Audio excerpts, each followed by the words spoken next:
Et alors on va à présent faire un petit rappel rapide des halachot de Pessah. Donc on va commencer par une règle. La règle, c'est que à Pessah, il faut manger que des aliments qui sont cachés des Pessah. J'explique ce que je veux dire. Il y a évidemment des choses qui deviennent chametz. Personne ne va acheter des gâteaux qui sont faits à base de farine, ça c'est certain. Mais le fait que de nos jours, la nourriture est fabriquée de façon industrielle, on ne peut pas se permettre de dire « Ah ça, je ne vois pas quel est le problème ». D'accord? Aujourd'hui, on doit les masser tout acheter avec un Hersher de Kasher des Pessah. Pour vous donner un exemple, je me rappelle que pendant des années, tous les rabbinim me disaient on peut prendre le café sans Hersher. Parce que, je ne sais pas pour quelle raison, dans le café, il n'y a aucune chance qu'il y ait du chametz. Mais de nos jours, cet argument, il n'est pas assez solide. Pourquoi? Parce que dans les chaînes de fabrication, comme elles sont rentabilisées, il peut y avoir toutes sortes d'apparitions, toute forme d'apparition de chametz, et du coup, on n'a pas le droit d'être sommaire en disant moi je pense que sur ça, il n'y a pas de problème. Au lieu je voudrais juste vous encourager à faire vraiment attention et de n'acheter que des produits qui ont le label Kasher des Pessah, évidemment, si possible avec un label de cache-route qui soit au moins la méadrine. Peu importe quel cache-route, au moins vous savez qu'il y a une vraie vérification, vous êtes tranquille, etc. Pardon? Les capsules Nespresso, elles sont cachées à des Pessah. Si vous allez chez Nespresso à Jérusalem, d'accord, ailleurs je ne sais pas, et ils vous montrent un papier qui stipule que c'est vérifié que c'est caché à des Pessah. C'est pas sur l'emballage. C'est marqué caché à des Pessah. Non, alors les masses, elles sont toutes cachées à des Pessah. C'est marqué sur les disques, caché à des Pessah. Sur Nespresso? Oui. Oui, marqué, là, il n'y a pas de problème. Je les ai achetés cette semaine, c'est marqué caché à des Pessah. Ah voilà, donc ceux qui veulent boire un café, ils peuvent aller chez Jacques. C'est vrai. Razak, je ne savais pas. Moi, l'année dernière, je me rappelle, elle m'avait montré un papier. Bref. Maintenant, attention, ça c'est la règle. Après, si vous avez des chélotes spécifiques, il y a des choses qu'on a vérifiées. D'accord? Mais de façon générale, vous ne prenez pas la tête, prenez tout ce qui est caché à des Pessah. D'accord? Bien. Maintenant, attention.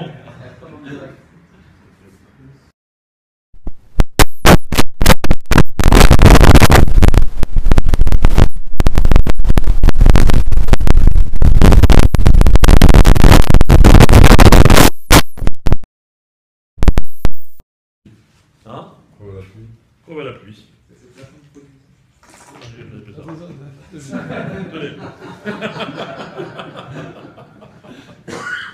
Alors, maintenant, ce qu'on va étudier de façon un peu plus méthodique, mais toujours très, très concise, parce que je voudrais qu'on fasse un tour d'horizon.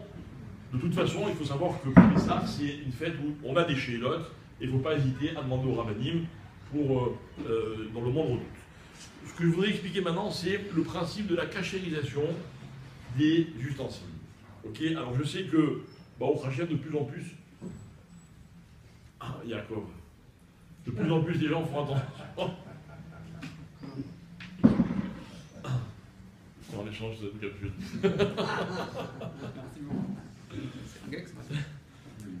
De plus en plus les gens ont des vaisselles spécialement pour Pessah, etc. Évidemment que c'est l'idéal. Si on fait ça, il n'y a même pas de chélotes. Moi, je connais même des gens qui ont des cuisines cachées à des Pessah, authentiques. Je sais que, par exemple, moi, j'ai étudié pendant un certain temps à Gateshead, dans le nord de l'Angleterre. C'est une pays-là, comme il est super organisé. Et dans la plupart des maisons, ils ont des grandes maisons là-bas. Okay, dans la plupart des maisons, là-bas, ils ne payent pas au mètre carré. Dans la plupart des maisons, ils ont une cuisine fermée toute l'année au Pessah. Bon, dans ces cas, il n'y a aucune chéla. D'accord? Maintenant, la question, c'est est-ce qu'il y a des ustensiles qu'on peut utiliser ou de l'année qu'on peut utiliser à Pessah? D'accord? Alors, on va vite faire un tour d'horizon. Enfin, pas un tour d'horizon. D'abord, on va expliquer les bases. Parce que toujours, ce qui est intéressant, c'est de comprendre l'origine du problème. D'accord? Ou plutôt l'origine de la solution dans notre cas. Comment on cachérise un de la vaisselle qui n'est pas cachère. Alors, soit pas cachère pour l'année, soit pas cachère pour Pessah. Grosso modo, il y a trois manières. Première manière, c'est ce qu'on va appeler en hébreu Irouï Mekli Rishon. Irouï Mekli Rishon, ça veut dire quoi? C'est-à-dire que j'ai de l'eau qui est dans un Keli qu'on appelle Keli Rishon, donc qui est sur le feu, d'accord? Je prends cette eau, imaginez que j'ai une bouilloire, d'accord? Et dès que l'eau a bouilli, je verse l'eau chaude sur l'objet que je veux cacher. J'ai une fourchette, je vais la cacher, je verse de l'eau chaude. Ça, c'est la façon la plus élémentaire, qui n'est valable que dans très peu de cas, pour ne pas dire, en général, ça ne suffit pas pour être marché. On ne dit pas ouais parce que. Donc, on va voir. Deuxièmement, il y a ce qu'on va appeler la Hagala. D'accord? C'est quoi la Hagala? La Hagala, c'est que c'est pas l'eau que je verse sur la vaisselle que je veux cachériser, c'est la vaisselle que je veux cachériser que je plonge à l'intérieur de l'eau qui est en ébullition. Alors, pour qu'une Hagala soit valable, il faut non seulement que l'eau soit en train de bouillir, mais au moment, ça c'est donc en train de bouillir, mais au moment où juste avant de rentrer la vaisselle, on va essayer de rajouter encore 1 ou 2 degrés, d'accord? Comment on fait? On prend soit du fer qu'on fait chauffer à rouge, d'accord? Et qu'on plonge dans l'eau qui est déjà en train de bouillir. Ou alors une pierre qu'on fait chauffer et qu'on trempe dans l'eau. Pourquoi? Parce que l'eau, elle ne peut pas dépasser 100 degrés. Quand elle passe 100 degrés, elle s'évapore. Mais nous, on a besoin de ces 100 degrés. Donc quand on plonge quelque chose de chaud à l'intérieur, hop, on va gagner ce 1 ou 2 degrés qui peut avoir décalage, et après on trempe la vaisselle qu'on veut cacher. Donc, résultat, encore une fois, la Hagala, il vaut mieux pas la faire soi-même. D'accord? Voilà. Il y a toute une technique. Il y a toute une technique. Donc, c'est des gens qui veulent le faire eux-mêmes. Il faut bien étudier. Là, ce que je vous ai dit, c'est juste à Kitsour de Kitsour. Comment on fait la Hagala pour la faire soi-même? Donc, imaginez quelqu'un qui nous écouterait maintenant et qui est dans un endroit où il n'y a pas d'Hagala organisée. Il faut bien qu'il demande à son Rav comment on fait la Hagala. Nous, on a la chance d'être à Jérusalem, ou en Israël, à Jérusalem, dans tous les quartiers religieux, à tous les coins de rue, vous avez des gens qui vous font la Hagala. Et d'ailleurs, sachez une chose, c'est qu'il peut y avoir un détail très agaçant, mais qui est en fait une marque de qualité, c'est que des fois vous arrivez, et le gars il vous dit « Ah non, il faut attendre quelques minutes, l'eau est en train de chauffer ». C'est pas qu'il s'est réveillé tard et qu'il n'a pas fait chauffer son eau, c'est que tous les quelques temps, il faut refaire chauffer, bouillir l'eau, etc., etc. Donc c'est un processus qui demande beaucoup de travail, et surtout de compétences. L'ustensile doit être caché avec ça. Alors, on va y arriver. D'abord, j'explique le procédé. Troisième procédé, qu'est-ce qu'on appelle le liboun? C'est quoi le liboun?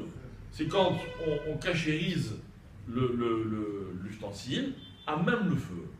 D'accord? À ce moment-là, le liboun, ça implique qu'il faut qu'il y ait des petites étincelles qui jaillissent de ce qu'on est en train de cachériser. Donc ce sera soit le mettre dans le feu, soit éventuellement avec un chalumeau, d'accord, de faire chauffer l'ustensile qu'on veut cachériser. Donc voilà les trois catégories. Irouï Keli Rishon, Hagala et Liboun. Il est évident, je le rappelle, qu'avec ce que je viens de vous dire, on n'est pas en mesure de faire soi-même, en tout cas la Hagala. À la limite, Irouï Keli Rishon, c'est facile, mais c'est pas valable en tout cas pour Pessah. Et Liboun, à la limite aussi, c'est pas si compliqué. Maintenant, quelle est la règle dans la cachérisation, en français dans le texte, ok? La règle, c'est que Kebolo, car Polto. Ça veut dire que moi, ce que je veux, c'est quoi?